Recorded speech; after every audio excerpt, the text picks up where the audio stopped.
Дорогие друзья, 25 лет назад с появлением Коми-Информа началась история онлайн-журналистики Республики Коми.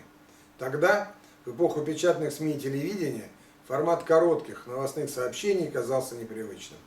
Но у основателей Коми-Информа была способность увидеть образ будущего современной журналистики, и они смело и профессионально осваивали совершенно новые для себя и аудитории методы работы.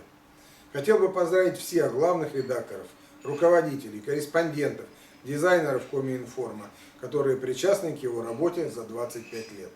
Благодаря вам можно изучать новейшую историю республики. Ведь Коми-Информ – это ежедневная хроника важнейших событий. Искренне желаю вам интересных новостей, дальнейшего роста аудитории, благодарных читателей. Уверен, что в истории Коми-Информа будет много интересных событий, а коллектив сохранит идеи, заложенные уже несколькими поколениями руководителей. С юбилеем Коми-Информ!